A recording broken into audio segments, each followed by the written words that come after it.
Hello, everyone, and welcome to Away Games, a Chicago Cubs and baseball podcast hosted by two comedians who live in New York but love the Cubs.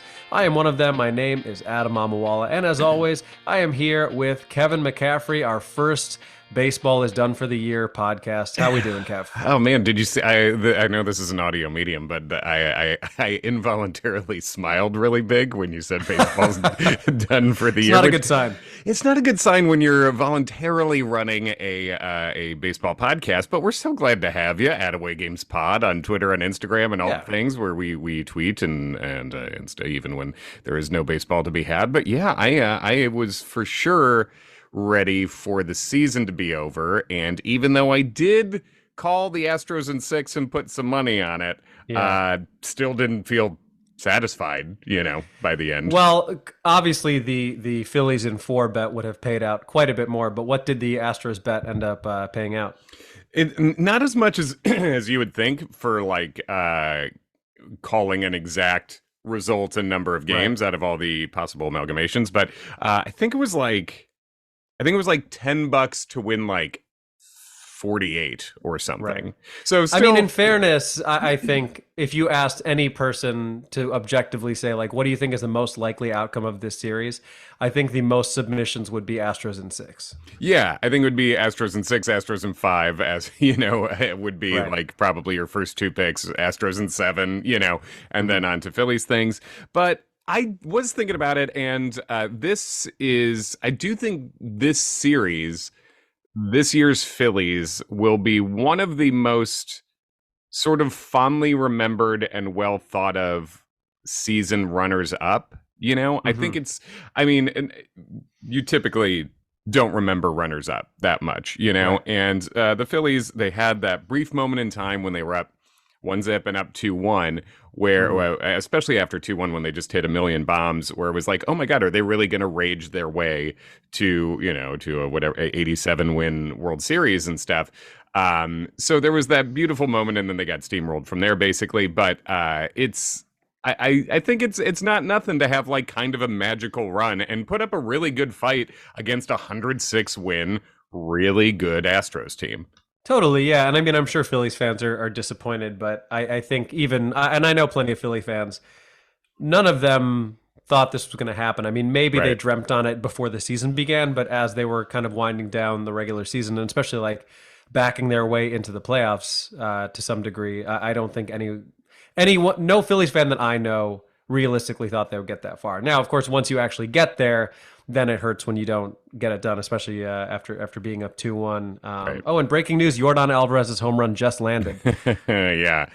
That guy is really good at hitting a baseball. He's a big boy. Everyone's talking about the big boys who hit tanks, who hit tanks over in Philadelphia, but they don't make him that much bigger than Yordan, and he can really hit. And he's a guy who, when you look at how the Astros built their team, they got him from the Dodgers as a minor leaguer for a relief pitcher rental. Josh Fields, I think, was who was the guy they dealt for him.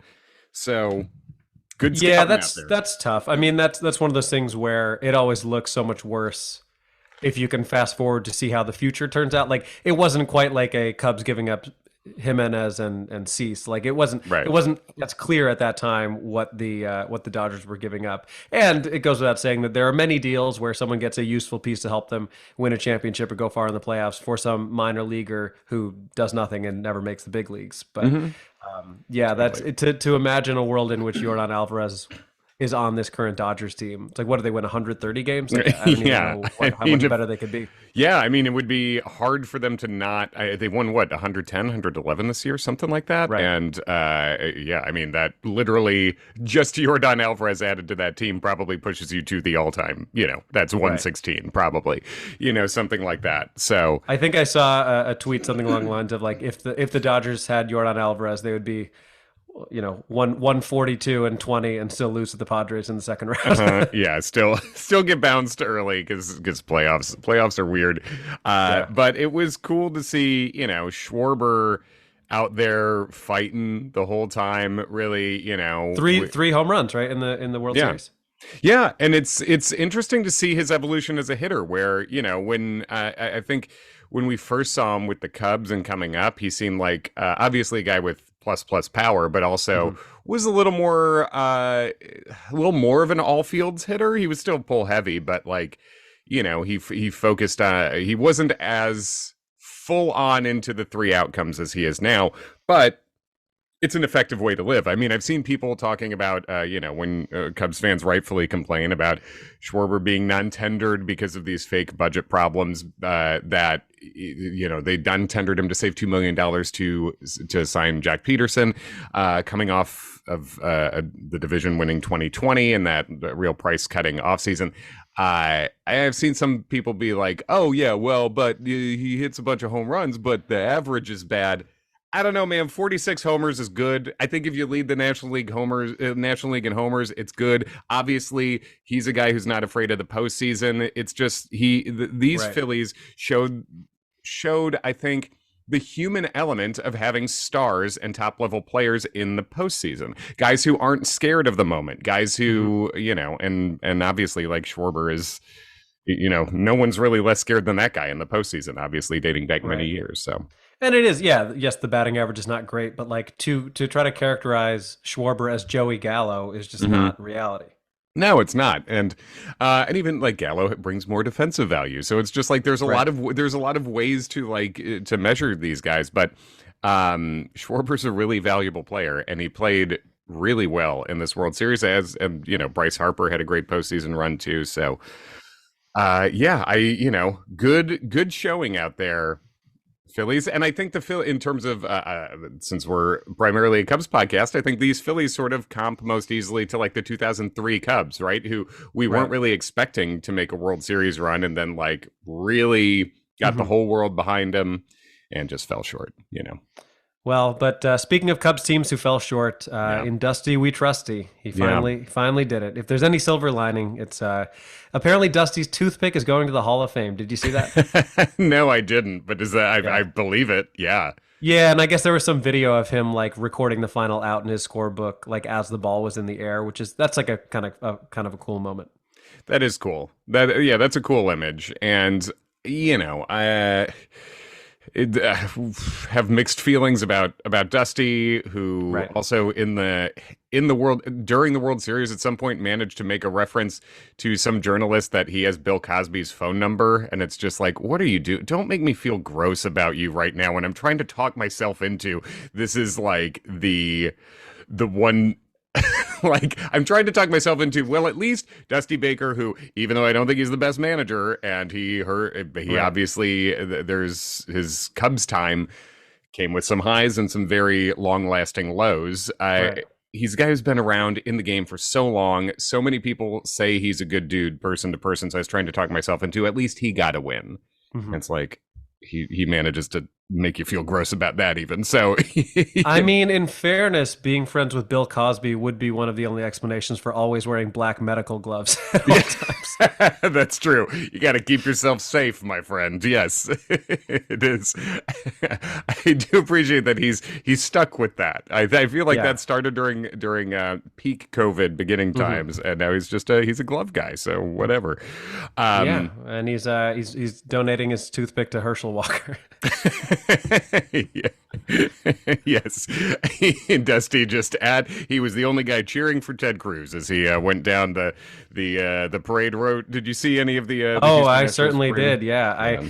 I would be curious to know if the person who threw the beer can at Ted Cruz was like in the minority there, or if Texans as a whole, even Republicans, are not fans of Ted Cruz. I think the latter is the case. I think Republicans vote for him, Yeah. but I don't think. I mean, I would love to meet someone who just personally. I wouldn't love to meet him. I'd be curious to meet him to meet someone who's just like, I personally am a fan of Ted Cruz. I just don't think that person exists.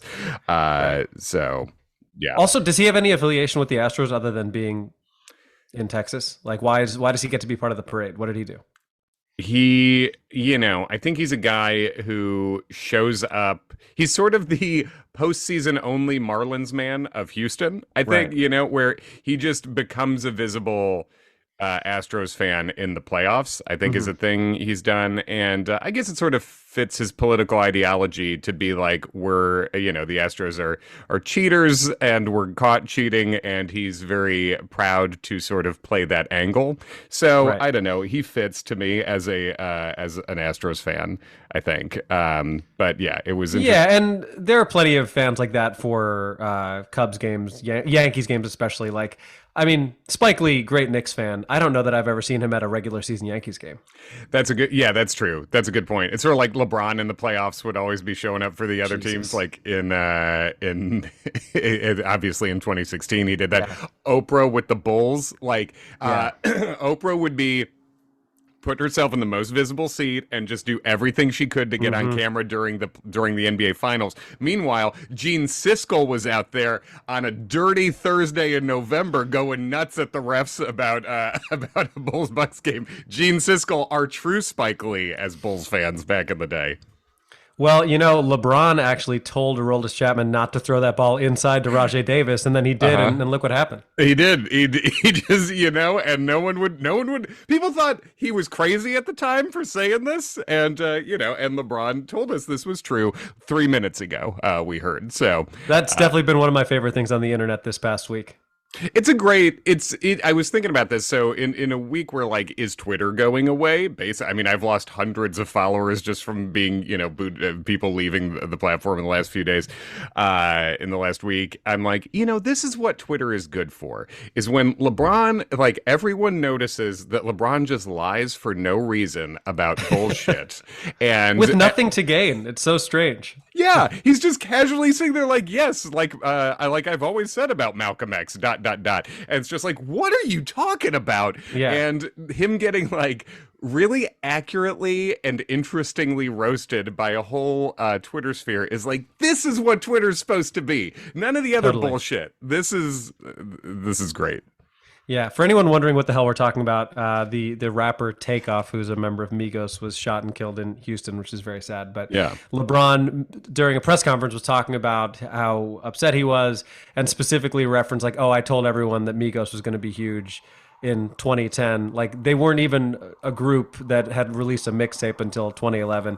Just like a weird specific brag about and then that just spawned all these like, I told JFK don't go with the drop top that day. Yeah. Bad idea. It's such a good meme. It's probably the best thing from the internet this week. But yes, he LeBron said don't pitch to Jordan, but the Phillies did, and here we are. So right.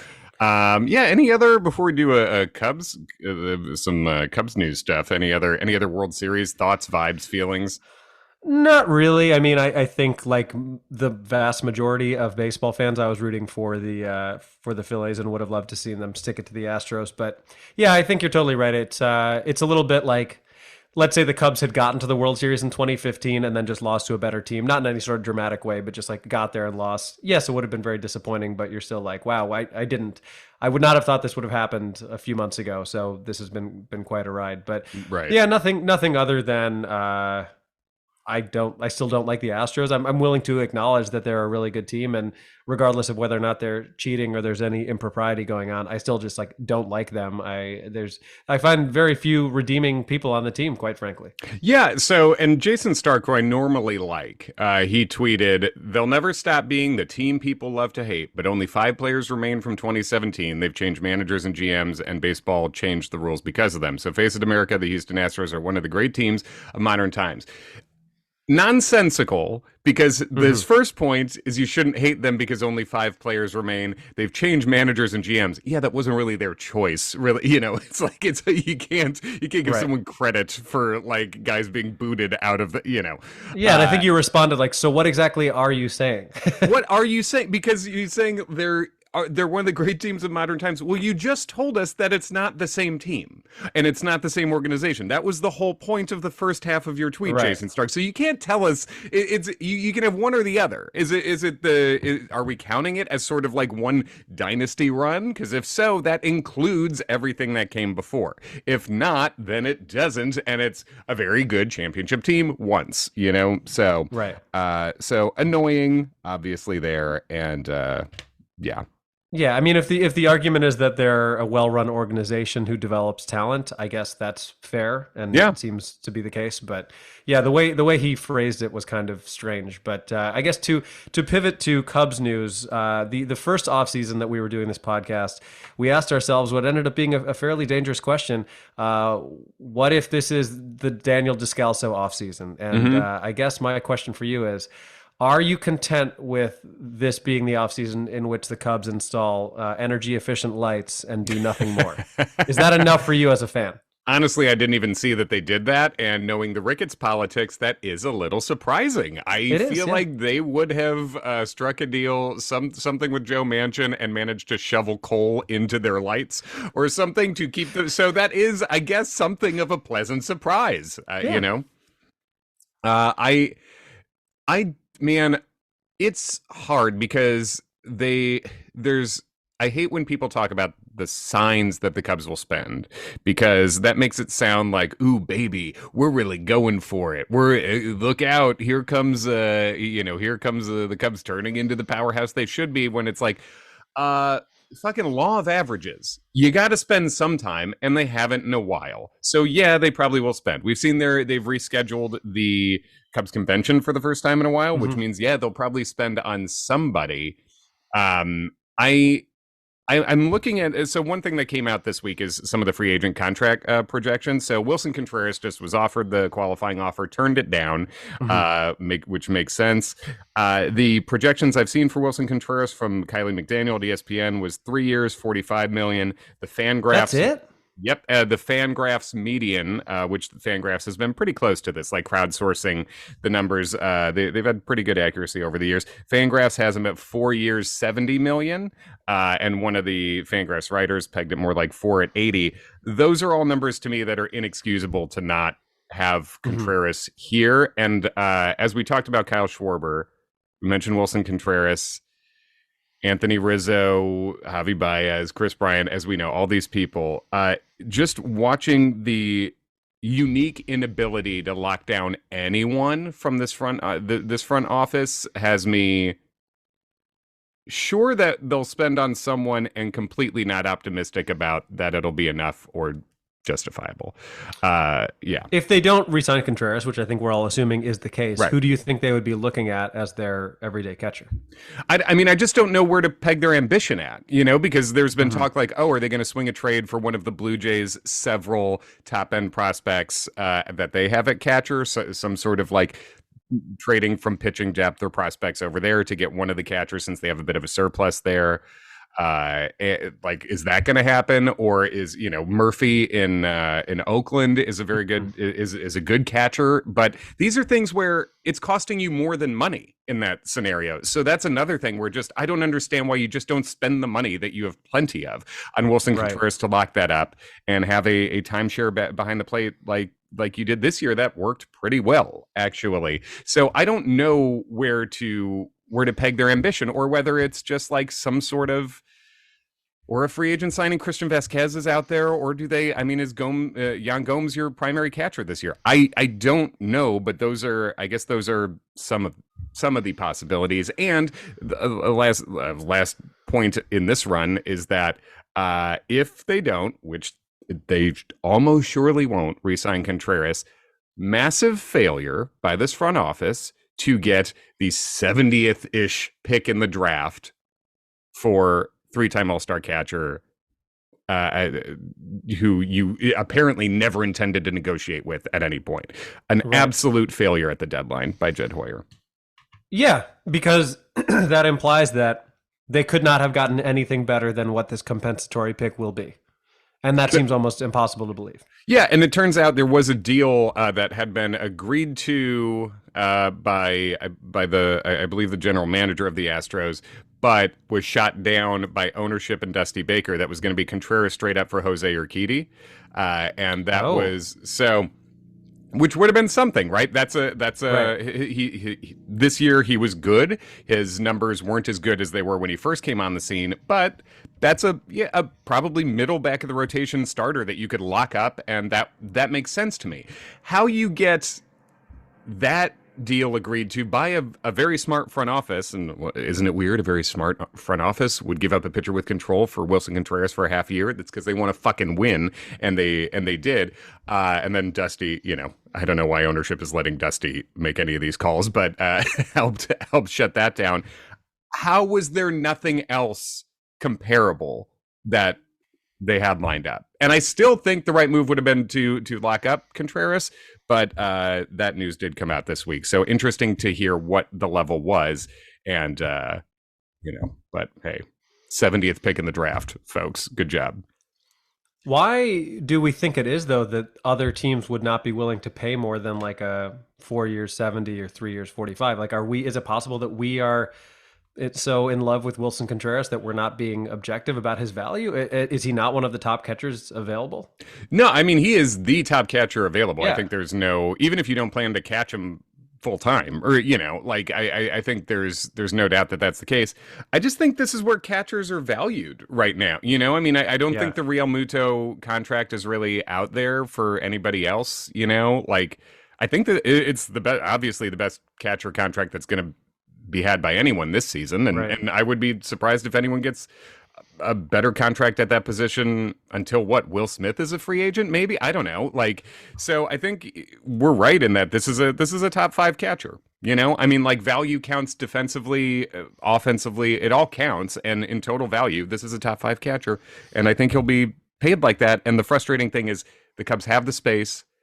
It would not put them anywhere near to anything, even if they did sign other top-end several other top-end free agents. And it just seems like a willful ignorance and a willful wanting to move on from anyone who's been here before, which is real weak. I mean, frankly, I could understand why Willson would want to move on. I think if you're the sort of person like we know him to be, who plays with the kind of passion that he does, and leaves it all out there, to use a sports cliche, why would you want to leave it all out there for an organization that has proven to you time and time again that they don't really give a shit about you? Yeah, and don't respect your on-field value, don't respect the leadership you brought, which, I mean, we saw so much of this year, so much of the guys coming up and flocking to Willson and him working with them, with guys like Morel and Velazquez, and it's disappointing, but obviously there will be plenty of time to talk about that once he signs with a team that's being smarter about that position. Yeah. So I'll tell you this, though, as a final tribute to Willson Contreras. I thought my softball playing days were behind me for this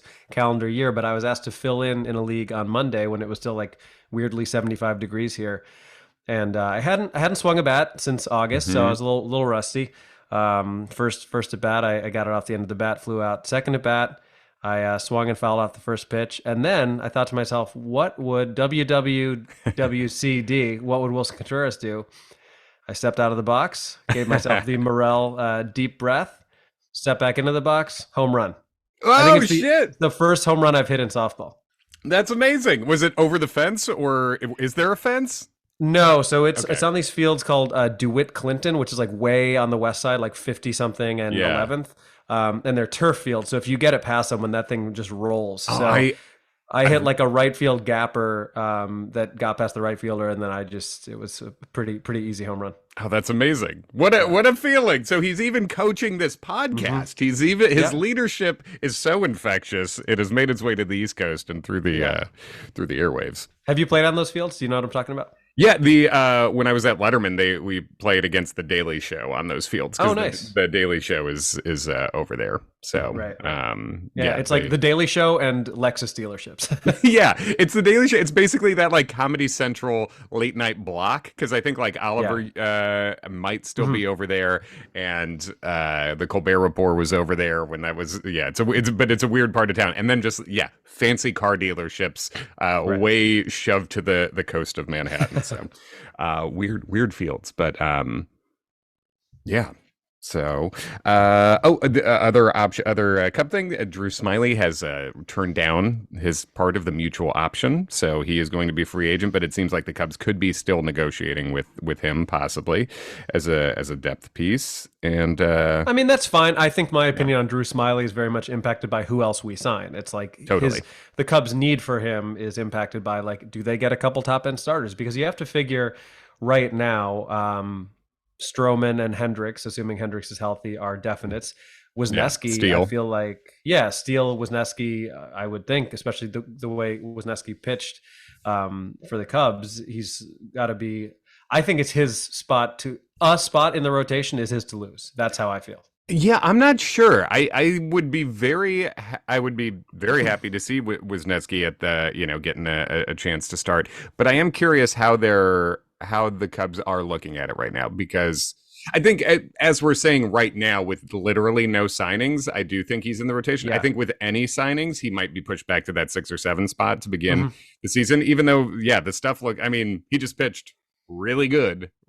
He pitched great at the end of the season. So if that's him, that's in your rotation. But yeah, I mean, I think we'll see Hendricks come back. I think you're slotting Stroman and Steele are the top 2 you're seeing right now. I mean, Adrian Sampson is a guy who pitched great all year too. I mean, I think Sampson's going to be more again like a 7-8 sort of starter, unless I could also see him being part of some weird trade deal somewhere.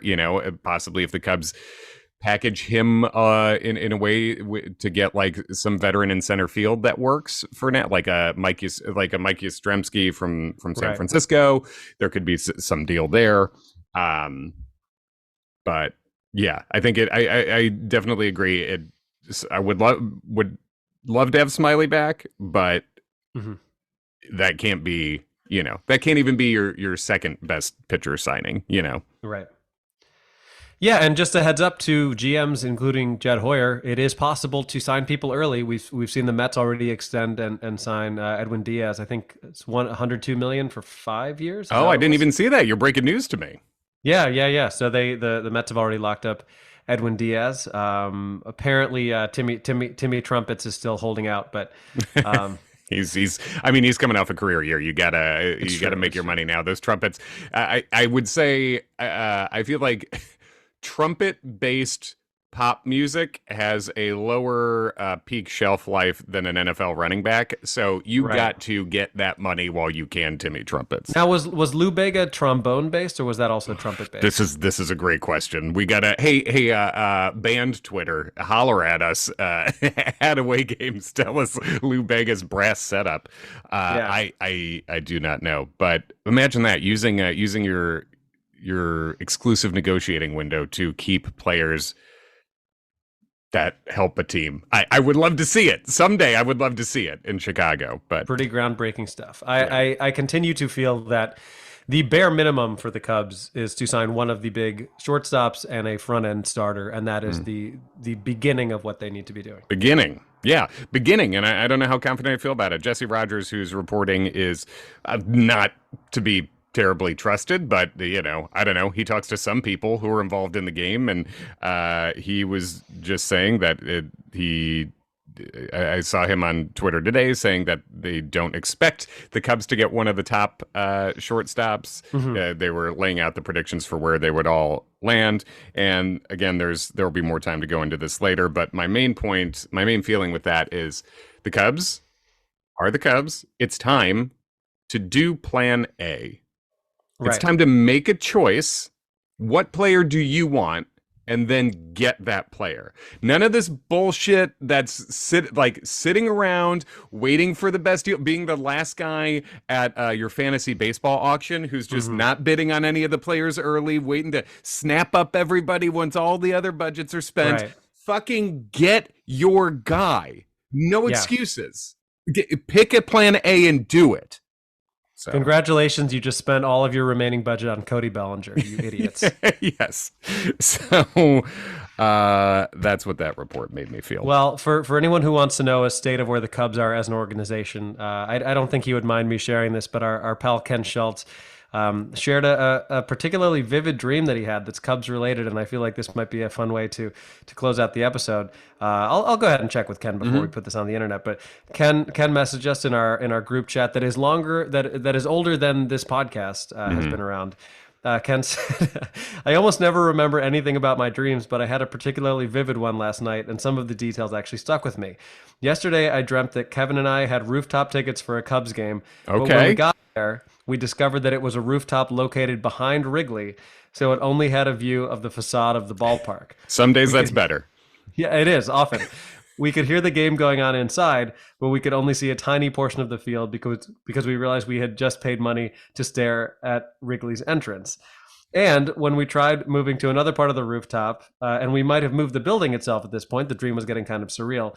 All that did was put us behind a new parking garage the Cubs had constructed. I mean, what better way for Ken's subconscious to summon up what the Cubs fan experience would be right now? And it's incredible how sort of that every part of that fits ideologically with things that have happened in recent years, where it's also just like, God bless Ken for his brain being poisoned to this degree. I understand how it's happened. I share a lot of that poison, and it is just like pretty accurate as far as the reality goes. It's like, yeah, that sounds like a thing that could exist at some point. You know, it is reality adjacent at the very least.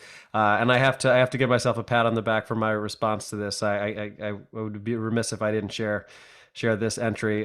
So I responded, "This is amazing. Sounds like a Stefan SNL sketch." And then I shared, and I quote myself, "If you're looking for Chicago's hottest club, look no further than the Zachary Hotel parking garage. Located conveniently behind Wrigley Field with a fully obstructed view, this place has everything. Asphalt, disconcerting lighting, Micah Hoff power. The parking attendant is a sassy black man named Anthony Lizzo, and the password is try not to fuck." I mean, maybe some of my best work in that group chat, if I'm being honest. It really is. I mean, that should go in your next writing packet. Yes.